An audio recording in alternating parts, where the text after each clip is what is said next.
Perkenalkan, saya Dita Pramesti, dosen tetap di program studi S1 Sistem Informasi Fakultas Rekayasa Industri Universitas Telkom. Pada kesempatan kali ini saya akan memaparkan terkait mata kuliah yang saya ampu dan sesuai dengan bidang keahlian saya, yaitu penambangan data atau data mining. Mata kuliah ini wajib diambil oleh mahasiswa di tingkat 2 atau semester 4 dengan kode mata kuliah BBK 2 LAB 3. Untuk dapat mengambil kuliah ini, mahasiswa diharapkan telah lulus mata kuliah Statistika Industri yang ada pada semester 3. Perkuliahan ini terdiri dari 16 kali pertemuan, di mana 14 kali pertemuan adalah tatap muka untuk pertemuan materi, sementara 2 kali pertemuan lainnya adalah 1 kali untuk ujian tengah semester, yaitu di minggu ke-8, dan pada minggu ke-16 adalah presentasi final proyek. Mata kuliah ini merupakan mata kuliah yang berasal dari multidisiplin, khususnya bidang infokom dan statistika. Mata kuliah data mining ini mempelajari tentang teknik-teknik dalam menemukan pola hingga informasi yang tersembunyi dari big data dengan menggunakan metode atau algoritma yang tepat. Melalui mata kuliah ini, mahasiswa diharapkan dapat mengekstrak informasi atau knowledge yang bermanfaat dari satu set data berukuran besar menggunakan algoritma yang digunakan dalam data mining seperti clustering, klasifikasi, asosiasi, ataupun regresi. Adapun materi yang disajikan dalam mata kuliah ini mencakup pengantar data mining, eksplorasi data, metodologi dalam data mining, dan metode dalam data mining. Berdasarkan program learning outcome pada program studi S1 Sistem Informasi, mata kuliah ini mendukung tercapainya PLO 1, PLO 2, dan PLO 8. Ada sebanyak 4 CLO yang diharapkan tercapai pada mata kuliah data mining atau penambangan data ini, yaitu CLO yang pertama, mahasiswa mampu memodelkan kebutuhan infokom dalam konteks enterprise atau masyarakat. CLO yang kedua, mahasiswa mampu menerapkan pengetahuan statistika fundamental dalam lingkup ilmu sistem informasi. CLO yang ketiga, mahasiswa mampu mengembangkan solusi berbasis sistem informasi menggunakan metodologi pengembangan yang tepat. Dan CLO yang keempat adalah mahasiswa mampu menggunakan metode dan perangkat lunak terkini untuk menghasilkan solusi di bidang data dalam konteks kasus nyata. Dalam proses perkuliahan, diterapkan 3 komponen utama, yaitu delivery, interaction, dan assessment. Pada proses delivery, saya menyampaikan materi perkuliahan secara langsung di kelas saat pertemuan tatap muka, serta melalui media pembelajaran lainnya seperti modul dan video pembelajaran yang dapat diakses oleh mahasiswa melalui LMS Telkom University. Sementara pada proses interaction, saya mendorong keterlibatan aktif mahasiswa melalui diskusi di kelas, tanya jawab 2 arah, serta kegiatan kolaboratif seperti kerja kelompok dan studi kasus.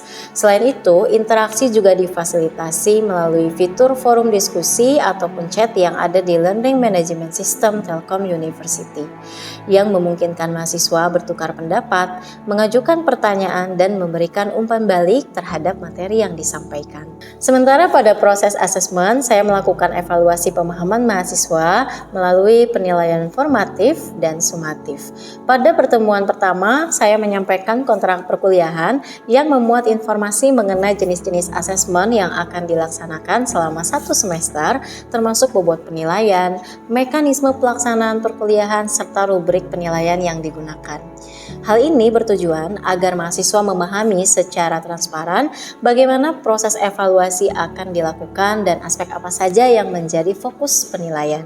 Penilaian formatif dilaksanakan melalui kuis dengan bobot sebesar 10% serta tugas mingguan yang juga memiliki bobot 10%. Selain itu, kegiatan praktikum diberikan bobot penilaian 30% untuk mengukur kemampuan mahasiswa dalam menerapkan konsep secara teknis dan praktis. Penilaian sumatif terdiri dari ujian tengah semester dengan bobot 20% serta tugas besar atau proyek akhir yang berbasis pendekatan project based learning dengan bobot sebesar 30%. Dalam proyek akhir ini, mahasiswa diminta untuk menyelesaikan permasalahan nyata yang bersumber dari dataset aktual, menerapkan metode yang telah dipelajari selama perkuliahan, dan mempresentasikan hasil analisisnya.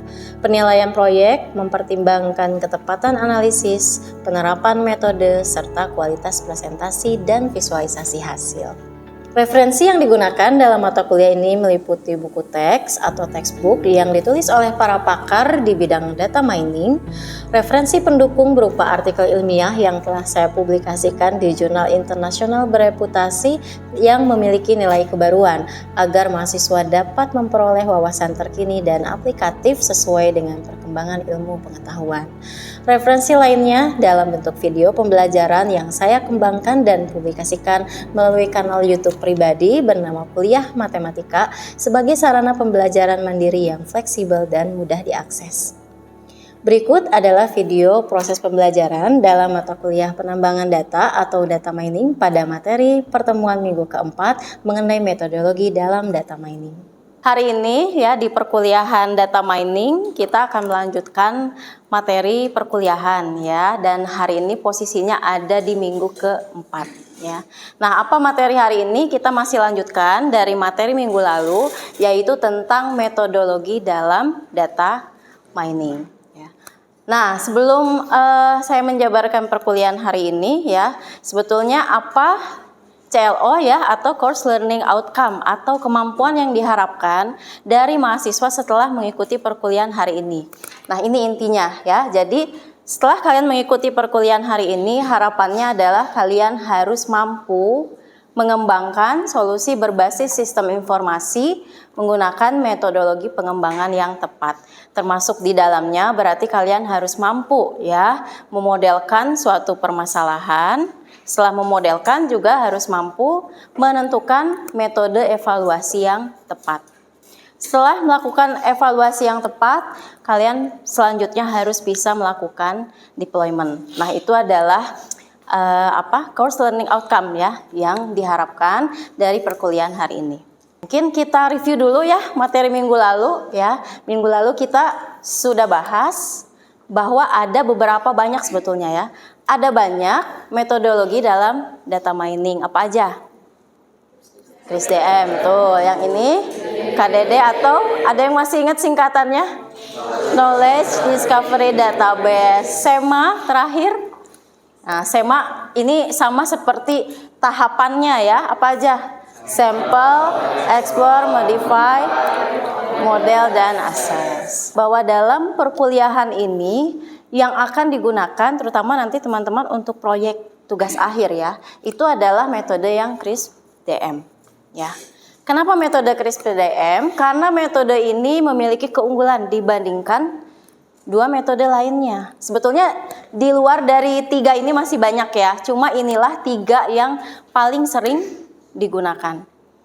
Nah, sebetulnya masing-masing juga ada keunggulannya ya, cuma kira-kira apa keunggulan CRISP-DM dibandingkan 2 metode lainnya? Ada yang masih ingat materi minggu lalu? Ya. Jadi ada 2 kelebihan Bu untuk CRISP-DM dibandingkan KDD atau SEMA. Jadi yang pertama tuh CRISP-DM itu lebih komprehensif. Jadi komprehensifnya gimana sih Bu? Jadi dibandingkan yang lain, CRISP-DM itu ada business understanding sama proses analisis yang lebih tepat dan menyeluruh. Terus yang kedua, dikarenakan CRISP-DM itu iteratif, jadi setiap stepnya itu kita bisa improve lagi kalau misalnya kita merasa bahwa hasil yang dihasilkan itu masih kurang gitu. Oke, jadi tadi keunggulannya dari sisi fase-fasenya ya, terutama ada fase awal yaitu business understanding. Oke, ada lagi yang lain? Hai Bu, jadi keunggulan CRISP-DM dibanding KDD dan SEMA itu, CRISP-DM itu lebih praktis dan fleksibel untuk berbagai proyek dan penelitian yang kita gunakan karena mudah dipahami dan juga tidak terikat pada algoritma atau tools yang akan digunakan. Oke, mudah dipahami ya, itu keywordnya. Jadi tadi ya, ada beberapa keunggulan CRISP-DM dibandingkan metode yang lain ya. Dan keunggulan yang lebihnya lagi adalah tadi betul yang Fikra bilang ya, bahwa ada tahapan dalam CRISP-DM yang tidak ditemukan dalam KDD dan SEMA. apa? Nah, di tahap awal ada yang namanya business understanding dan di tahap akhir ada proses deployment. Yang ini kalau teman-teman lihat tidak ada ya dalam tahapan KDD maupun dalam SEMA ya.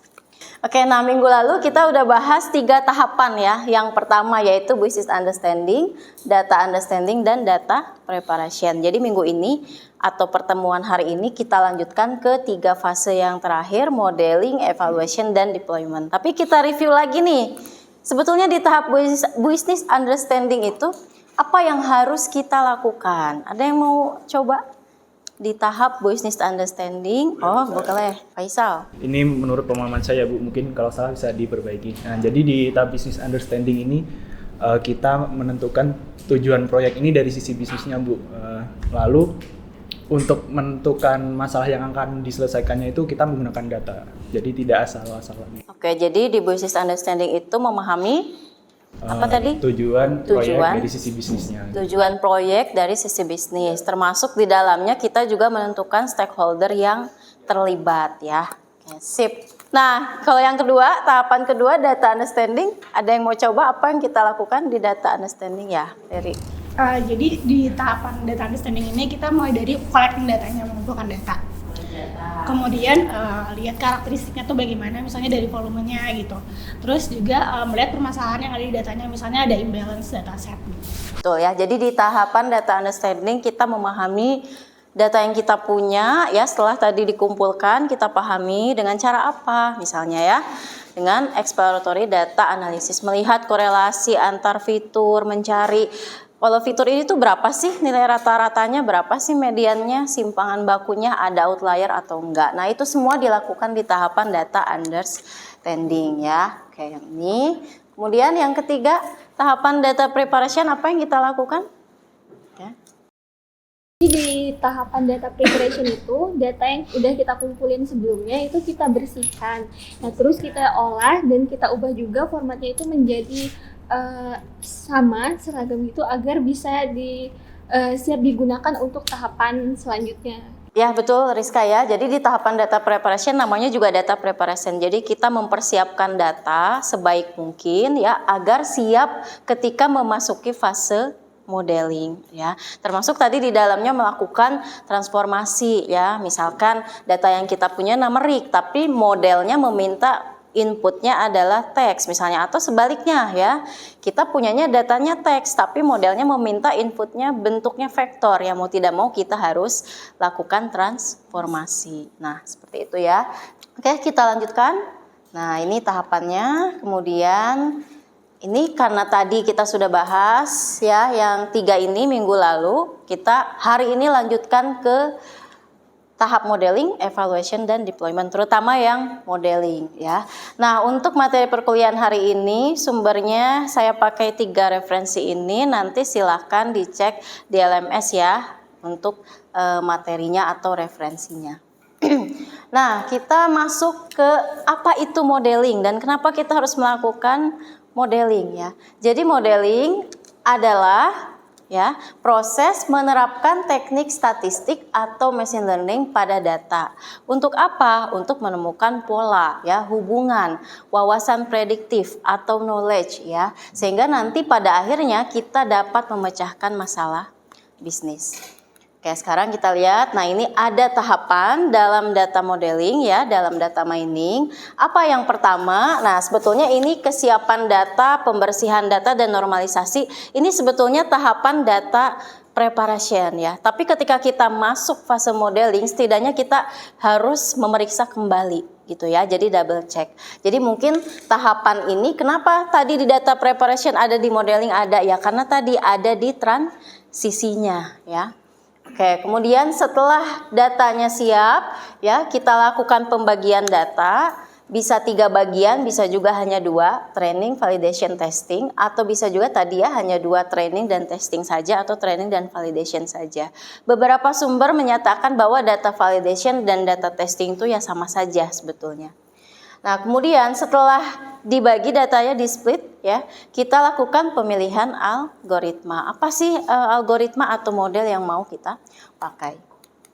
Oke, kemudian dalam pembagian data ya, ini data dibagi menjadi dua ya, training set dan testing atau validation set. Kenapa harus dibagi dua? Kita lihat ya. Kenapa ketika melakukan pemodelan tuh kita harus membagi datanya? Yang pertama ya, ketika dari data training ini kita lakukan train model atau menciptakan model ya, atau kita memberikan ya data-data ini ke mesin supaya dia belajar memahami pola-polanya sehingga dihasilkan model gitu ya. Jadi dari data training dia akan menghasilkan yang namanya model. Ya. Nah, model ini kan kita pengen tahu performanya ya, evaluasinya. Jangan-jangan model yang kita hasilkan untuk melakukan prediksi ini performanya buruk. Siapa sih yang mau pakai model dengan performa buruk, betul ya? Nah, sehingga untuk mengetahui performanya, data yang tadi kita pisahkan sebagai data testing, dilakukanlah prediksi kelasnya oleh model ya, sehingga pada akhirnya kita mendapatkan nilai evaluasinya. Berapa sih performa model yang tadi? Itu ya, makanya perlu pemisahan data antara data training dan data testing. Oke, nah dalam membagi data ya banyak banget tekniknya ya data splitting itu. Yang pertama, nah ini yang mungkin orang sering bilangnya simple split ya. Jadi kalian dari awal sudah menentukan trainingnya berapa, testingnya berapa. Misalkan kalau trainingnya 70%, proporsinya maka testingnya 30 ya. Kalau trainingnya 75, testingnya 25 dan seterusnya. Ini namanya adalah teknik holdout validation ya. Gimana nih membaginya gitu ya, misalnya ini ada data apakah random dipilih, misalnya saya pilih yang 70-30, apakah random aja yang mana aja, atau saya boleh pisahkan, saya pengen data yang ada di row paling bawah tuh jadi data testing, yang atasnya jadi data training ya, apakah random atau manual dipilihnya? Nah, jawabannya adalah boleh duanya ya. Boleh random, terserah deh, kita serahkan ke Python misalnya ya. Terserah mau yang mana aja. Atau sengaja kita pisahkan dengan maksud tertentu. Misalnya kita punya data primer sama data sekunder ya. Data sekundernya sebagai training misalnya ya. Ini data sekunder. Yang ininya sebagai testingnya adalah data primer. Itu boleh ya, atau boleh juga tadi random. Tapi ada satu jenis data yang tidak bisa random. Ada yang tahu gak data apa? Gak boleh random. Harus yang terakhir yang dijadikan data testing. Data yang sifatnya time series ya, prediksi saham misalnya. Ya, ini prediksi harga saham. Maka yang menjadi data testing harus yang bagian akhir gitu ya, nggak boleh random karena tadi datanya bergantung pada waktu gitu ya. Jadi tadi mau manual ataupun apa tadi random ya, itu tergantung kondisinya, tergantung kebutuhan kita. Oke, nah ini adalah materi pembagian data. Sekarang kita lihat ini adalah taksonomi AI ya, pohon artificial intelligence yang sangat luas. Nah karena kadang kalian bingung ya, machine learning itu bagiannya AI ada di sebelah mana ya. Nah ini adalah taksonominya. Ada banyak ya, mungkin yang sering kalian temukan ya dalam keseharian, computer vision gitu ya, image recognition. Kemudian ya ini machine learning, robotics, kemudian NLP, betul ya? Oke. Nah jadi, di sini kelihatan ya, machine learning itu ada di bawahnya AI, cabangnya AI. Tapi dia kadang tidak berdiri sendiri, atau mungkin yang bagian sini juga dia nggak berdiri sendiri ya. Kadang dalam melakukan computer vision harus didukung dengan machine learning, macam-macam ya. Pokoknya bisa dikombinasikan. Nah dalam machine learning ada beberapa metode ya. Ada beberapa metode. Apa aja? Supervised, semi-supervised, dan unsupervised. Nanti kita akan pelajari apa perbedaannya ya, supervised dengan unsupervised. Untuk supervised ada metode klasifikasi, ada metode regresi ya. Nah, untuk klasifikasi, metode klasifikasi ini ada algoritma apa aja, banyak sebetulnya ya, tapi yang dicantumkan di sini contohnya decision tree, support vector classifier, KNN, dan neural network. Dan untuk regresi ada linear regression, support vector regression, neural network, dan decision tree. Nah, mungkin kalian masih bingung ya membedakan supervised unsupervised. Kalau semi supervised mungkin saya tidak bahas di kuliah ini ya. Nah, kita lihat ini adalah ya ilustrasi supervised learning ya. Nah, pertama di sini saya punya raw data ya. Raw data, kemudian saya beri label bahwa ini loh yang gambarnya begini, yang gambarnya begini, orange, kemudian ada ini, dia itu adalah apa? Wortel ya. Kemudian yang gambarnya begini itu tomat. Yang gambarnya ini dia paprika ya. Nah, setelah saya beri label, kita terapkan ke algoritma sehingga dia menjadi model ya. Jadi mesin nanti akan bekerja ya, komputer akan bekerja mempelajari, oh oke, yang kayak gini tuh apa? Wortel, yang kayak gini tuh tomat, yang kayak gini tuh paprika. Sehingga nanti ketika sudah jadi model di sini, kemudian saya tanya balik, ini apa? Nah, karena dia sudah belajar dari pola yang kita inputkan di awal, dia langsung melakukan memahami ya, mengidentifikasi bahwa oh iya oke, ini tuh adalah carrot atau wortel. Ini tuh adalah paprika, ini tuh adalah tomato. Ini adalah supervised learning. Jadi ya, komputer perlu belajar dulu ya polanya untuk bisa membuat sebuah model. Sekarang kita bandingkan sama unsupervised ya. Nah, jadi saya hanya menginput raw data tapi nggak ngasih tahu ini tuh apa. Ini apa nggak ngasih tahu ya. Pokoknya nanti dia langsung menginterpretasikan, diterapkan algoritma, kemudian dia mengelompokkan gitu ya. Mengelompokkan kira-kira berdasarkan apa nih pengelompokannya? Bentuk, ada lagi selain bentuk? Ya bentuknya gimana nih? Mirip, betul. Jadi berdasarkan apa mengelompokkannya? Kemiripan, similarity ya. Yang ini betul tadi ya, warnanya sih nggak sama tapi kayak dari bentuk agak-agak mirip gitu ya, sehingga dia dikelompokkan ya. Ini juga ya sama. Apakah hasil outputnya ada labelnya? Dikasih tahu ini tuh paprika, ini tuh ini apa sih? Terus ungu ya, kayak ini tuh bawang misalnya ya. Apa di hasil outputnya dikasih tahu? Enggak. Nah, itulah sifat dari unsupervised. Ketika kita menginputkan, dia datanya tidak memiliki label, keluar juga tidak memiliki label ya. Ini adalah unsupervised. Ini contohnya ya, clustering example, contoh dari hasil clustering. Ini adalah clusterisasi untuk customer di sebuah restoran berdasarkan perilakunya atau behaviornya. Di sini terbentuk 3 cluster ya, 3 cluster yang dikelompokkan berdasarkan apa nih? Jumlah transaksi ya, uang yang dihabiskan untuk transaksi dan waktu stay time itu ya, waktu diem di restoran tuh berapa lama ya. Ini ada 3 cluster. Kita analisis ya. Cluster yang pertama yang warna merah, ini yang hijau yang kedua. Yang cluster 3 warna biru. Cluster warna merah atau cluster yang pertama adalah tipe-tipe customer yang seperti apa? Menghabiskan uangnya bagaimana? Sedikit. Waktu dia untuk stay di restoran juga sebentar. Kira-kira ya, kalau dalam kondisi nyata nih, real case-nya, itu siapa sih? Anak kosan. Masa? Kira-kira siapa? Ngabisin sedikit, diemnya juga bentar. Yang penting makan, sat-set begitu ya. Kerja kantoran ya, kayak saya misalnya buru-buru ya, cuma punya jam istirahat sebentar. Yang penting saya makan, udah gitu udah balik lagi ngantor. Bener ya? Oke. Yang kedua, menghabiskan uangnya moderate, sedikit enggak, banyak enggak. tapi waktu yang dihabiskan banyak. Siapa kira-kira? Mahasiswa. Kalian ya.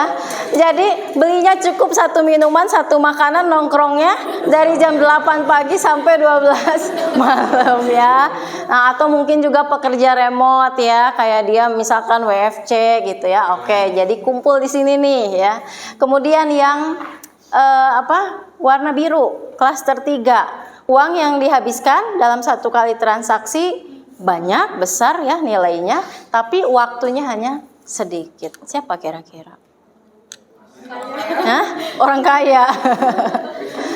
Ini mungkin seperti orang-orang yang mungkin hanya datang ke restoran untuk bisnis, menjamu tamu gitu ya. Makanya dia mungkin pesan makanannya juga yang harganya mahal-mahal. Jadi dia ke situ pure misalnya untuk rapat ya.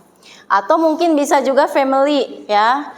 Misalkan banyakan tuh jadinya kan transaksinya besar gitu ya, tapi ya karena banyak itu tadi dia sebetulnya waktunya waktu yang dihabiskan nggak banyak ya. Nah, dari 3 klaster ini kan tadi tidak ada labelnya ya, kita hanya menebak-nebak. Tapi berdasarkan klaster ini kita bisa menentukan kira-kira nih, misalkan saya sebagai pemilik restoran, strategi apa yang bisa dilakukan ya supaya misalnya customer-customer yang punya habit ini dia akan kembali berkunjung ke restoran saya. Misalnya untuk klaster nomor 1 tadi siapa? Pekerja ya. Kira-kira promo apa? Paket apa? Paket cepat saji gitu ya, cepat hemat gitu ya. Itu pas banget kan? Karena kan waduh gitu ya, waktu sedikit kita pesan yang cepat aja jadi makanannya. Yang kedua, mau buat mahasiswa nih. Tempat yang nyaman, cozy misalnya, terus wifi, bener banget, paket hemat ya, beli makan 1 sip. Oke, nah jadi tadi nggak ada labelnya, tapi dari label kita bisa melihat kemiripan behaviornya ya. Oke, nah mungkin sebelum ditutup boleh ya kita coba-coba untuk evaluasi hari ini gitu ya. Sejauh mana nih kalian tadi memperhatikan. Nah, coba nih ada pertanyaan nomor 1, apa ya kira-kira jawabannya? A, B, C, atau D? C. Oke, supervised learning digunakan untuk memprediksi ya, hasil berdasarkan data historis ya. Jadi memang untuk supervised itu kata kuncinya ini ya, label ya. Oke. Kemudian kalau kita lihat pilihan pertama menentukan pola tersembunyi dalam data tanpa label itu apa? Unsupervised. Mengelompokkan data yang tidak diketahui kategorinya? Unsupervised juga. Menganalisis hubungan antar item dalam dataset? Asosiasi, betul. Pertanyaan kedua. Apa tujuan utama dari data splitting dalam machine learning? Yang A, memisahkan data menjadi pelatihan dan pengujian untuk evaluasi. Betul ya, yang A. Oke, mungkin sebelum kuliahnya ditutup ada yang mau ditanyakan dulu? Teman-teman ada yang mau nanya? Oke. Yo. Untuk dalam case yang real case-nya gitu ya, misalkan kayak sentiment analysis tadi, apakah memang harus menggunakan clustering atau klasifikasi begitu Bu untuk mendapatkan insight-nya? Maksudnya apakah harus ada metode tertentu begitu?